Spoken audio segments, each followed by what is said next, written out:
Njengejwayelo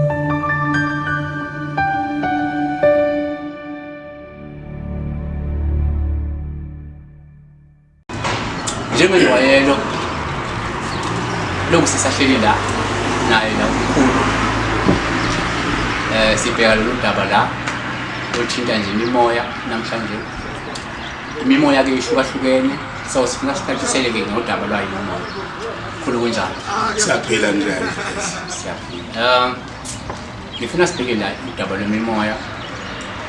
Abantu baye baphuphe gcine kubona kathani wembethwe imimoya. Besilo ngaba idlozi noma amadlozi athile noma isithunywa njalo njalo yabona.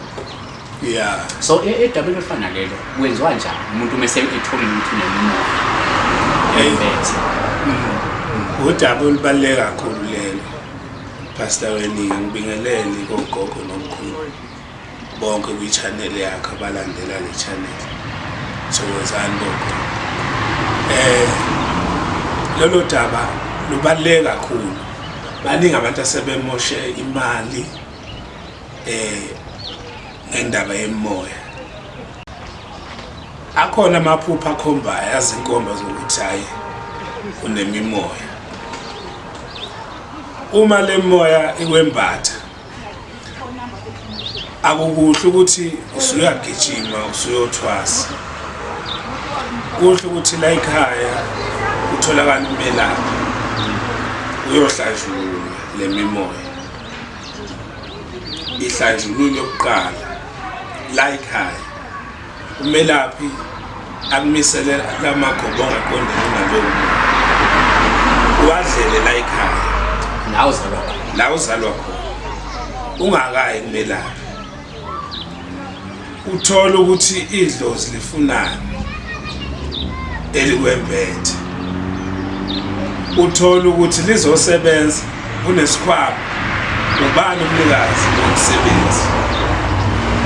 Ungayi ugqobela uyothwasa awazi noma ungena ugogo noma ungena owakubo wakubo kwababa noma kwamalungu.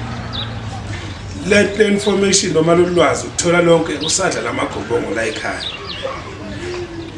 Uma bekuthuma ukuthi hambe umelaphi uyothwasa lemimoya usuyazi ukuthi noma udla lamagobongo ubiza abantu okuyena umnikazi kuqala komsebenzi.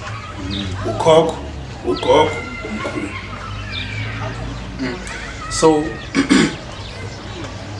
So la senze njani ke njoba ngiyasuveza ukuthi umuntu aqale edle lamagobongo ekhaya ukuze kuzovela ukuthi so ngabe ngibona wonke umuntu kumele athwase ngoba elimoya. Yebo, umbuzo obaluleke kakhulu lo. Nowona ohluphekisa abantu kakhulu. Umuntu azayethwase kuyothwasa kanti akufanele. Ukuba nemimoya akusho ukuthi ufuna uyothwasa. Cha. Ukuba nemimoya khona umbathi ngabantu abadala unesikhwama somsebenzi abafuna ukuthi uyosithwasa.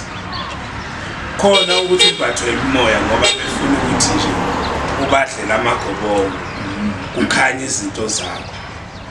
Ngikathi ubadlela lempande bayagezeka. Akunasikhwama, akunamsebenzi.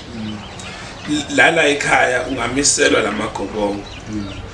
Umelaphi uwamisele uwaphothulela ekhaya. Ungabe bikho into ekuhluphayo ukuthi sekumele ugijime uyothwasa.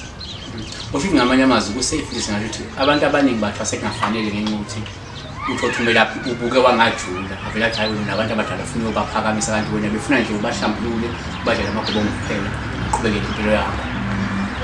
Njengoba usho pastor bangaki abantu ababili bayothwasa abangasebenzi. Akufanele ukuthi beyothwasa. Bayothwasa ukuthi basebenze noma bahlambulule imimoya.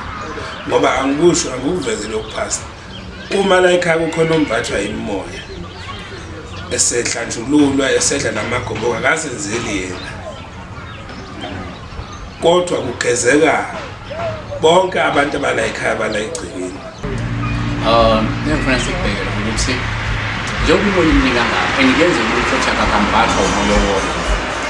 Unokhulu, unogogo, unokhokho and labantu bahlukene. Khona owayenesikhwama esokuganga, khona owayenesikhwama esihle, khona owashona enenhliziyo elikhuni, khona washona enhliziyo right njalo njalo. Khona miningi lemimoya yalabantu abashona behlukahlukene. So nina njengabalaphi niyakwazi ukubona ukuthi ugogo wayephethe isikhwama esibi asimcindezele sinamthakamisi noma nje hayi ngoba imimoya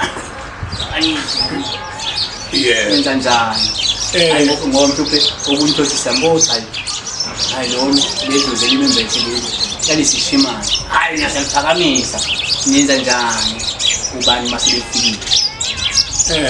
Umbuzo obaluleke kakhulu lo pastor. Mina nje ningazi abanye abelaphi.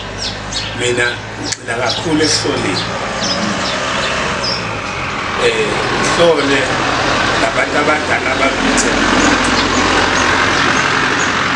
ngoba nemdliwa yamembatha umuntu nomdliwa umoya. Umembatha umuntu. Manje ke kuhle ukuthi lesigaba engisishilo sokuqala sokuhlanjululwa. Lo muntu wayehambela ekhaya namacala eziphatha kabi kulesi sigaba sokuhlanjululwa. Umuntu engakayi ngothwasa le kodwa iqala ilungiswe la ekhaya njengento yala ekhaya ushisa impethu la ekhaya yenziwe la ekhaya. Uyabona ngenkathi edla lamagobongo wonke lamacala uwageza la. Ngamanye amazwi uthi umuntu noma athi wahamba enze kabi kodwa mase nimgezile uba umuntu oright lo moya wakhe ubuye bese uba umoya oright. Yebo ngoba siyabuka amacala ikhona into esho ukuthi umuntu akalahle kanjalo noma esedlulile emhlabeni usuke ephila kodwa ke manje ngamacala khona ukuthi la sokudingeka inhlawulo kunecala lenza emndenini nangu ke manje naye uma ususembethe kanye nabanye abambethe lophilayo kwenziwa njalo. Sesifika manje esigabeni sokuthi asihlawula amacala simgeze ngoba manje uyilunga lalomndeni agezeke yahlawulelwe agezeke aphile. Asiphethe ngokuthi umuntu owafanya isikhwama sokuganga uyagezeka naye isikhwama sakhe sibe clean. Yebo pastor siyagezwa kuyo lesi sigaba sokuhlanjululwa. Uma qedwa uma ukuthi nasi isikhwama sisabonakala sinempande emnyama bese wenziwe indlela ukuthi asigezwe ke manje ngoba ingavuki kulobhetho ngoba manje uma ephuma la ekhaya egijime uthwase lempande ingageziwe la izovuka la kuwe abe novulubekeni abe nendlakhe engenayo ngaphela. Ayiqale lento khona lapha ephehlweni kunamanye amathwasa angithi manje lo moyo la ayiqala ipractice kuwo ethe misela amagobongo akhe lapha ngoba longageze uvuka kuye amfundisa imithi ukuthi awufakele naloya lo muthi umvalo ukuthi uvala abantu khona lana usaqala la kodwa uhlebhala abanye acindezela abantu. Lo moya angithi manje ungenile nayo entwaseni usuthwasisa lapha enkathi ukhula leminye uyakhula na ngoba umubi iwona ozolokhu uvela phambili.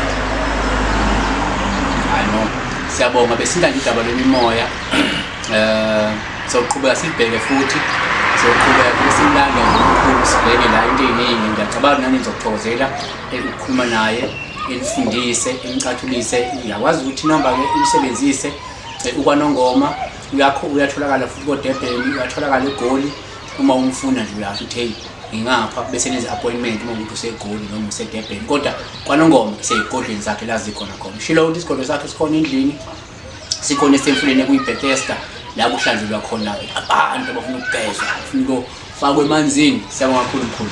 Siyabonga kakhulu.